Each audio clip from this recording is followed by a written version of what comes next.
नमस्ते दोस्तों, कैसे हैं आप लोग। स्वागत है आप सभी का आज के इस धमाकेदार वीडियो में, जहां पर मैं आप सबके लिए एक अनोखा टॉपिक लेकर के आया हूं। जी हाँ दोस्तों, कोई गेस कर सकता है कि आज हम लोग किस बारे में बात करेंगे। खैर, वीडियो के टाइटल से आपको तो पता चल ही गया होगा, लेकिन फिर भी मैं बता दूं कि आज हम लोग बात करने वाले हैं अभी कुछ ही दिनों में शुरू होने वाले IPL 2026 के इंजर्ड खिलाड़ियों के बारे में। देखिए दोस्तों, हमारा प्यारा इंडियन प्रीमियर लीग अब बन चुका है इंजरी प्रीमियर लीग। जी हाँ, 10 छोड़िए 15 या 16 खिलाड़ी है मेरे पास। एक प्रॉपर कप्तान, 5 bowling options, allrounder, spin bowling options, सारे के सारे खिलाड़ी मेरे पास रेडी है।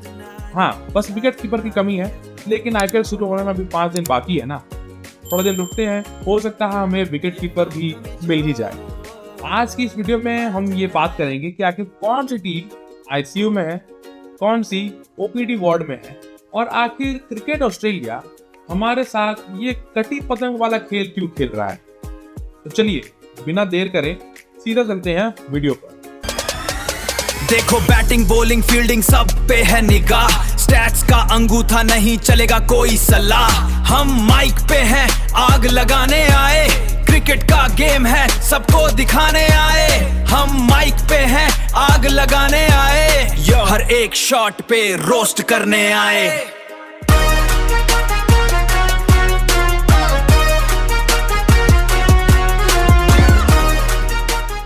सबसे पहले चलिए चलते हैं जामों के शहर हैदराबाद में। जी हाँ, ऑरेंज आर्मी के लिए ऑरेंज अलर्ट जारी कर दिया गया है।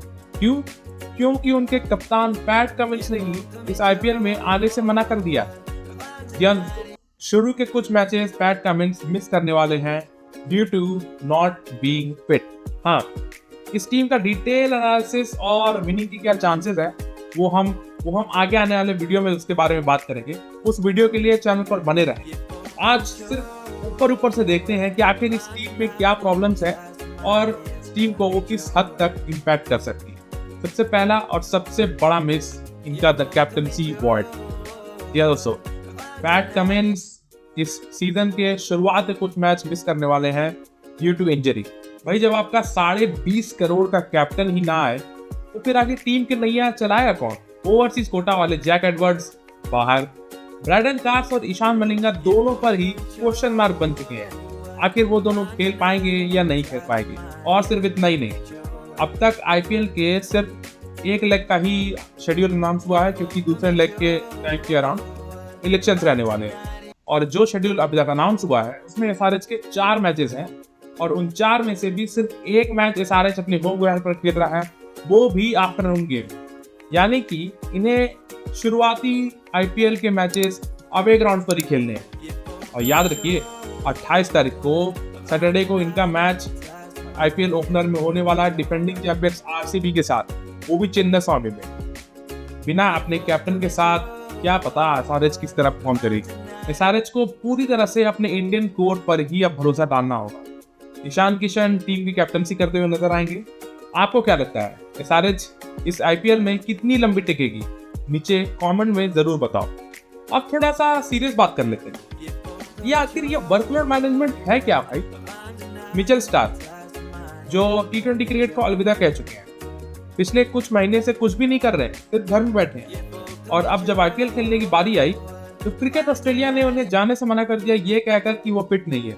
और क्रिकेट ऑस्ट्रेलिया ने एक और रीजन दिया है कि वो इंडिया के खिलाफ होने वाले टेस्ट के लिए प्रिपेयर करेंगे।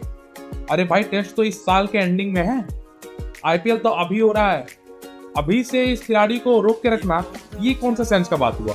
अब ये तो वही बात हो गई कि शादी अगले साल है, अभी से ही खाना बंद कर दे ताकि पेट ना खराब हो जाए। पता नहीं क्रिकेट ऑस्ट्रेलिया के दिमाग में ये क्या थॉट चल रहा है। अब अगर हम इस प्रॉब्लम को फ्रेंचाइजी के पर्सपेक्टिव से देखें तो देखिए, IPL के फ्रेंचाइजीज अपने प्लेयर्स में खूब पैसा इन्वेस्ट करते हैं। उनके ग्रूमिंग में, उनके रहन सहन में कोई भी कमी नहीं छोड़ती है फ्रेंचाइजी। लेकिन जब आप प्लेयर कोई कमिटमेंट करता है और फिर उस कमिटमेंट को निभा नहीं पाता है, तो फिर फ्रेंचाइजीज को भी अगले ऑप्शन में इन प्लेयर्स के फिर से पिक करने के बारे में सोचने की जरूरत पड़ जाती है। और छोटे मोटे प्लेयर अगर ऐसा करें, समझ भी आए, मार्की प्लेयर से ऐसे प्रोफेशनलिज्म की उम्मीद तो बिल्कुल भी नहीं। एक और ट्रेंड दिख रहा है वैसे तो। दरअसल देखिए, इंडिया में आईपीएल जब होता है तब पीक गर्मी का मौसम होता है, अच्छी खासी टेम्परेचर रहती है और फॉरेन प्लेयर्स को इतनी गर्मी सहने की आदत नहीं है। तो ये क्या कहते हैं कि आईपीएल के कुछ मैचेस खेलेंगे, उन मैच के हिसाब से हमारी मैच फीस ले लेंगे और आईपीएल छोड़कर द 100 जो हो रहा है इंग्लैंड में, वहाँ पर खेल करके अपने पैसा बना लेंगे। अगर ऐसा कुछ होता है तो फिर बीसीसीआई और आईपीएल को अगले ऑप्शंस में अवेलेबिलिटी का भी क्लॉज एक ऐड करना पड़ेगा, क्योंकि आईपीएल कोई आसान सा टूर्नामेंट नहीं है। ये 2.5-3 महीने चलने वाला टूर्नामेंट है। अब अगर किसी फॉरेन प्लेयर को अपनी फैमिली के साथ में 2.5-3 महीने इंडिया में की गर्मी में रहना पड़े, जी हाँ, मुश्किलें जरूर होंगी, लेकिन मुश्किल के समय पर ही तो प्रोफेशनलिज्म दिखाने की जरूरत होती है। चलिए अब चलते हैं पिंक सिटी की तरफ, राजस्थान रॉयल्स। देखिए दोस्तों, संजू सैमसन को तो इन्होंने दे दिया और मेरी माने इन्हें कुछ ज्यादा नुकसान नहीं हुआ।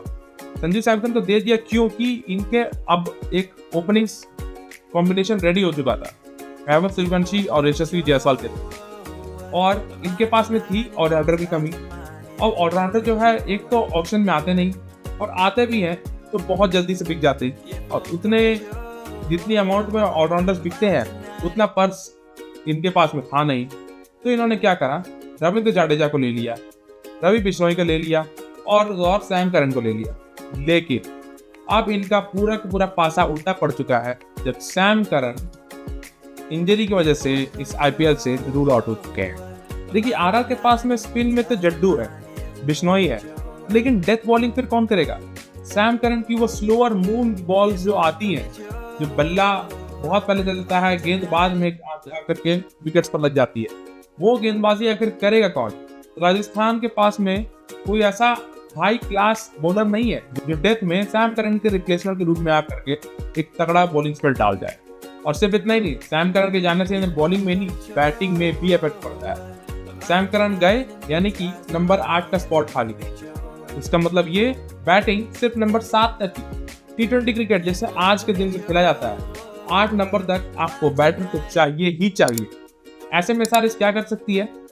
नांद्रे बर्गर या फिर किवान मोफाका जैसे प्लेयर्स को इन्हें प्लेइंग 11 में शामिल करना पड़ेगा। लेकिन ऑफ कोर्स, जी हाँ, नांद्रे बर्गर कुछ हद तक, लेकिन मोफाका अब तक अपने आप को इंडियन कंडीशंस में प्रूव नहीं कर पाए। तो जो भी डिसीजन राजस्थान लेने वाली है वो डिसीजन एक बहुत बड़ा गैम्बल है। अब राजस्थान को अपने जो ओपनर्स है उनसे बस यही मन्नत रहेगी कि कुछ अच्छा सॉलिड परफॉर्मेंस, सॉलिड स्टार्ट दिलवा दे, ताकि उनके थोड़े से इनएक्सपीरियंस बॉलिंग लाइनअप उस टारगेट को डिफेंड कर दे। अब मन्नत से याद आया, चलिए चलते हैं शाहरुख खान की टीम की तरफ। जी हाँ, कोलकाता नाइट राइडर्स। भैया इनके लिए तो इंजरी ऐसी आई, पूरी की पूरी बॉलिंग लाइनअप ही तहस नहस हो गई। हर्षित राणा आउट, पति Rana out, Mustafizur geopolitical conditions की वजह से इंडिया ही नहीं आने वाले। और तो और अब एक और न्यूज आई है कि आकाशदीप भी टीम से बाहर हो गए। इस टीम को जरूरत थी एक ब्लेसिंग, तो ब्लेसिंग मुजराबानी जिम्बाब्वे से टीम में आ तो गए हैं, लेकिन क्या वो इनफ है? मेरा जवाब बिल्कुल भी नहीं। ऑफकोर्स इनके पास बैटर्स है और बहुत स्ट्रॉन्ग बैटर्स है, लेकिन बॉलिंग लाइनअप बिल्कुल ही फिसलती। और वो कहते हैं ना, हर साल ठंड में साइबेरियन ट्रेन साइबेरिया से इंडिया की तरफ में माइग्रेट करती है। इस सीजन भी आईपीएल शुरू होने से पहले कुछ वैसा ही हो रहा है। बहुत से खिलाड़ी पीएसएल छोड़कर आईपीएल की तरफ में पिवट कर रहे हैं। अब क्योंकि इतने सारे प्लेयर्स आईपीएल में इंजर्ड होकर के बाहर हो रहे हैं, तो यानी कि स्पॉट्स ओपन हो रही है। स्पॉट्स ओपन हो रही है यानी कि इन प्लेयर्स को लग रहा है कि अगर हम वहां पर जाएंगे तो हमें खेलने का मौका मिल जाए। तो इसका मतलब पीएसएल हमेशा से इन प्लेयर्स का सेकंड ऑप्शन रहा क्या, और रहे भी क्यों ना। आखिर IPL is the big daddy of all the leagues. और प्लेयर्स कौन कौन से प्लेयर्स जो है वो अपना नाम पुल आउट कर रहे हैं? सारे के सारे अफगानिस्तानी प्लेयर्स ने तो अपना नाम बाहर निकाल लिया। और तो और इसके साथ ऑस्ट्रेलिया के भी कुछ प्लेयर्स, एरन हार्डी हो गए, टिम डेविड हो गए, स्पेंसर जॉनसन हो गए। हो सकता है स्पेंसर जॉनसन आपको चेन्नई में बॉलिंग करते हुए भी दिख जाए आपकी। काफी सारे खिलाड़ी पीएसएल से पुल आउट करके आईपीएल में परफॉर्म करने के लिए तैयार है। और एक और टॉपिक के बारे में बात करूंगा, वो है लॉकी फर्ग्यूसन के बारे में। देखिए, लॉकी पूरी तरह से फिट है, 100% फिट है, बिल्कुल रेडी टू गो है। लेकिन इन्होंने एक स्टेटमेंट जारी किया है कि वो पहला हाफ आईपीएल का मिस करने वाले हैं, क्योंकि वो अपने फैमिली के साथ में टाइम स्पेंड करना चाहते हैं। ठीक है, मैं भी ये मानता हूँ कि आप फैमिली के साथ में टाइम स्पेंड करिए, फैमिली कम्स अबव एवरीथिंग। लेकिन जब आप किसी को कमिटमेंट दे रहे हो कि मैं इस टीम के लिए इतने समय से इतने समय तक अवेलेबल हूँ इस टूर्नामेंट के दौरान, और फिर वो कमिटमेंट को पूरा नहीं कर पा रहे हो, तो फिर आपको क्या लगता है अगले साल वो टीम आपके ऊपर दांव खेलेगी? अपना जवाब नीचे कमेंट में लिख के जरूर बताएं। एंड में दोस्तों एक ही बात कहूँगा, one man's loss is another man's gain. इस पूरे इंजरी वाला जो सिनारियो है, इसमें एक सिल्वर लाइनिंग जरूर है। फॉरेन प्लेयर्स के इंजर्ड होकर के एग्जिट होने से हमारे डोमेस्टिक प्लेयर्स के लिए चांस बनता है। हमारे डोमेस्टिक प्लेयर जैसे उमरान मलिक, जो केकेआर में शायद उन्हें खेलने का मौका मिल जाए, अभी रणजी में धुआंधार परफॉर्मेंस करके आ रहे हैं आकिब नबी, इन्हें भी मैं जरूर प्लेइंग 11 में देखना चाहूँगा लखनऊ के लिए। और तो सुनने में ये भी आया है कि आकिब नबी बहुत जल्दी इंडिया की टेस्ट साइड के लिए अपनी कंटेंडरशिप पेश कर सकते हैं, तो उन्हें यहाँ आईपीएल में खेल कर अच्छा परफॉर्मेंस दे करके सबकी नज़रों में आना होगा। तो देखिए, छोटे प्लेयर्स के लिए मौका है, अब वो डिपेंड करता है कि वो किस तरह इस मौके को ग्रैब करते हैं। तो दोस्तों आज के लिए तो बस इतना ही। आपको ये वीडियो कैसा लगा हमें ज़रूर बताइएगा नीचे कमेंट्स के माध्यम से।